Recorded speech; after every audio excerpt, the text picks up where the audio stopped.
Hello viewers, ఈ ప్రపంచంలో అతిపెద్ద కన్స్ట్రక్షన్ లేదా బిల్డింగ్ ఏదని అడిగితే అందరూ ఈజీగా చెప్పే సమాధానం బుర్జ్ ఖలీఫా. అందులో ఎటువంటి సందేహం లేదు. కానీ మీరు ఎప్పుడైనా అటువంటి పెద్ద కట్టడాలను కట్టడానికి ఎన్ని రోజులు పడి ఉంటుంది, ఎంతమంది పని వాళ్ళు పనిచేసి ఉంటారు, అందులో ఎన్ని టన్నుల కాంక్రీట్ అనేది వాడి ఉంటారు, బుర్జ్ ఖలీఫాలో ఒక రోజు ఎన్ని లీటర్ నీళ్లను ఉపయోగిస్తారు, బుర్జ్ ఖలీఫానే అతిపెద్ద కట్టడమా లేదా వేరే ఏదైనా ఉందా, ఇలాంటి సందేహం మీకు వచ్చి ఉంటే ఈ వీడియో మీకోసమే. కాబట్టి ఈ వీడియో చాలా ఇంట్రెస్టింగ్ ఉంటుంది, స్కిప్ చేయకుండా చివరికి చూడండి. ఇలాంటి ఇంట్రెస్టింగ్ వీడియోస్ కోసం తప్పకుండా ఛానల్ సబ్స్క్రైబ్ చేసుకోండి. వెల్కమ్ టు జాడీ క్యూరియస్. బుర్జ్ ఖలీఫా గురించి తెలిసిన వాస్తవాల్లో ఒకటిది ప్రపంచంలోనే అత్యంత ఎత్తైన భవనం. ఇది 2716 అడుగులు లేదా 828 మీటర్ల ఎత్తులో ఉంది. 160కి పైగా అంతస్తులతో ఈ అద్భుతమైన భవనం ఎంపైర్ స్టేట్ బిల్డింగ్ కంటే రెండింతలు మరియు ఐఫిల్ టవర్ ఎత్తుకు 3 రెట్లు ఎక్కువ. లెవెల్ 148 వద్ద అంటే 558 మీటర్ ఎత్తుల్లో ప్రపంచంలోనే ఎత్తైన అబ్జర్వేషన్ డెక్ ని కలిగి ఉంది. అక్కడి నుంచి చూస్తే అద్భుతమైన వ్యూ అనేది కనిపిస్తుంది. అది మాత్రమే కాకుండా నేల మఠం నుండి 442 మీటర్ ఎత్తుల్లో అంటే 122వ అంతస్తులో ప్రపంచంలోనే అత్యంత ఎత్తైన రెస్టారెంట్ గా గుర్తించబడింది. అందులో చాలా టేస్టీ అయిన వంటకాలను చేస్తూ ఉంటారు. ఈ టవర్ యొక్క ఆర్కిటెక్చర్ ని చూసి ఆశ్చర్యపోని వారంటూ ఉండరు. ఎందుకంటే ఈ టవర్ యొక్క నిర్మాణం మిగతా బిల్డింగ్స్ కంటే వేరుగా ఉంటుంది. హైమెనోకాలిస్ పువ్వు లేదా స్పైడర్ లిల్లీ పువ్వు ఆధారం చేసుకుని డిజైన్ చేశారు. పై నుండి చూస్తే ఇది వై షేప్ లో ఉంటూ ఉల్లిపాయల గోపంలా కనిపిస్తుంది. ఇంటీరియర్ డిజైన్ కోసం అనేకమైన విలువైన గ్లాసెస్, స్టెయిన్లెస్ స్టీల్ ఇంకా మార్బల్ స్టోన్స్ ను వాడారు. అడియన్ స్మిత్ అనే ఆర్కిటెక్చర్ దీనిని డిజైన్ చేశాడు. బుర్జ్ ఖలీఫాలో ఉన్న లిఫ్ట్ ప్రపంచంలోనే అత్యంత పొడవైన లిఫ్ట్ గా గుర్తించబడింది. 140 అంతస్తుల వరకు విస్తరించి ఉన్నాయి. సెకండ్ కు 10 మీటర్ల వేగంతో ప్రయాణించే అత్యంత వేగమైన ఎలివేటర్ గా గుర్తింపు పొందింది. అందువలన 124 అంతస్తు చేరుకోవడానికి 1 నిమిషం కంటే తక్కువ సమయం పడుతుంది. ప్రారంభంలో ట్రిపుల్ డెక్కర్ ఎలివేటర్ ను నిర్మించాలని అనుకున్నారు. కానీ తర్వాత క్యాబిన్ కు 12 నుండి 14 మంది ప్రయాణికుల సామర్థ్యంతో డబుల్ డెక్కర్ ఎలివేటర్ నిర్మించాలని నిర్ణయించారు.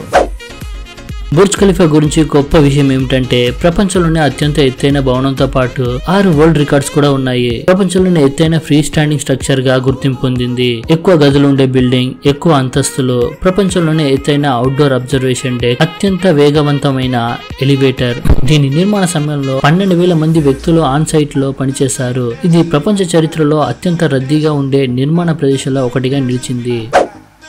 విలాసవంతమైన ట్రీట్మెంట్లకు ఫేమస్ అయిన ఆర్మెనీ హోటల్ కూడా ఇందులో చూడవచ్చు. ఇది ప్రపంచంలోనే 2 మాత్రమే ఉన్నాయి. ఒకటి ఇటలీలోని మిలన్ లో, రెండవది బుర్జ్ ఖలీఫాలో. ఇక్కడ వచ్చే గెస్ట్లను చాలా చక్కగా చూసుకుంటారు. తమ సొంత ఇళ్లలో ఉంటే ఎలా ఫీల్ అవుతారో అలాంటి ఫీలింగ్ ను కలిగిస్తుంటారు.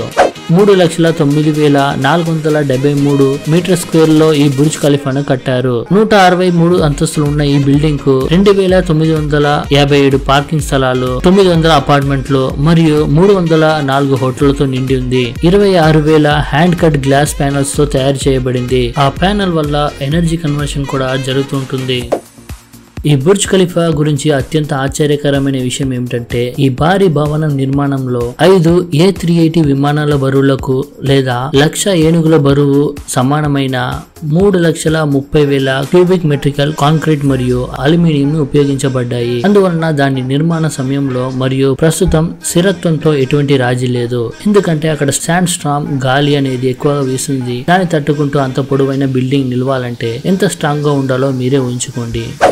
బుర్జ్ ఖలీఫాను పక్కా ప్లానింగ్ తో కట్టారని చెప్పొచ్చు. మోడర్న్ టెక్నాలజీ ఉపయోగించి ఎంతో లగ్జరియస్ గా దీనిని గ్లోబల్ ఐకాన్ గా మార్చారు. ఎందుకంటే దీని నిర్మాణానికి ముందు దుబాయ్ నగరం దాని ఆదాయం కోసం ఆయిల్ ప్రొడక్షన్ ఇంకా డిస్ట్రిబ్యూషన్ పై పూర్తిగా ఆధారపడింది. కానీ ఇప్పుడు ఒక టూరిస్ట్ ప్లేస్ గా మారింది. ఇంత అందంగా లగ్జరియస్ గా ఉన్న భవనాన్ని చూడడానికి ఎవరు ఆశపడరు. ఈ విధంగా టూరిజం వల్ల ఈ దుబాయ్ గవర్నమెంట్ కు ఆదాయం లభిస్తుంది. బుర్జ్ ఖలీఫా మీద బర్త్డే విషెస్ లేదా అడ్వర్టైజ్మెంట్ ఇవ్వాలంటే నార్మల్ రోజుల్లో 11.2 మిలియన్ ఇండియన్ రూపీస్ తీసుకుంటారు. అదే వీకెండ్స్ లో 22.5 మిలియన్స్ తీసుకుంటారు. యావరేజ్ గా ఒక ఇంట్లో 400 గ్యాలన్స్ వాటర్ ఒక రోజుకి వాడితే బుర్జ్ ఖలీఫాలో ఒక రోజుకు యావరేజ్ గా 2,50,000 గ్యాలన్స్ ను అంటే 9,46,000 లీటర్ నీళ్లను ఉపయోగిస్తారు. అక్కడ ఎండలు ఎక్కువ ఉంటుంది కాబట్టి ఎప్పుడు కూల్ గా ఉండటానికి కూలింగ్ సిస్టమ్ ను సెట్ చేస్తారు. వాటర్ కింద నుండి పైకి వెళ్లేటప్పుడు సౌండ్ అనేది బయటకు రాకూడదని సౌండ్ ప్రూఫ్ పైప్స్ ను అమర్చారు. ఎండాకాలంలో బయట నుంచి వచ్చే నీళ్లు 104 డిగ్రీ ఫారెన్హీట్ ఉంటే వింటర్ సీజన్ లో 68 డిగ్రీ ఫారెన్హీట్ ఉంటుంది. ఇంత వేడి ఇమీడియట్ గా దాన్ని ఉపయోగించలేరు కాబట్టి అందుకే అక్కడ ప్రీ కూలింగ్ సిస్టమ్ అనేది కూడా ఉంటుంది. అది వాటర్ ను కూల్ చేస్తుంది. అది మాత్రమే కాకుండా ఎమర్జెన్సీ కోసం 132 మైల్స్ దూరంలో ఉన్న పైప్ లో నుంచి నీళ్ళు అనేది వస్తూనే ఉంటుంది. ఈ బుర్జ్ ఖలీఫాను 6 జనవరి 2004లో ప్రారంభించారు. దీనిని 2009లో కంప్లీట్ చేశారు. అంటే ఇది కంప్లీట్ అవ్వడానికి 5 సంవత్సరాలు తీసుకుంది. యాక్చువల్లీ ఈ యొక్క భవనానికి బుర్జ్ దుబాయ్ అని పేరు పెట్టాలని అనుకున్నారు. అప్పట్లో UAE ప్రెసిడెంట్ అయిన Sheikh Khalifa bin Zayed Al Nahyan అనే ప్రెసిడెంట్ పేరును దీనికి పెట్టారు. ఈ బుర్జ్ ఖలీఫా కంటే ఎత్తైన టవర్ ను సౌదీ అరేబియాలో కట్టాలని ఆ గవర్నమెంట్ ఆలోచిస్తున్నారు. ఆ టవర్ కు జెడా టవర్ లేదా కింగ్డమ్ టవర్ అని పేరు.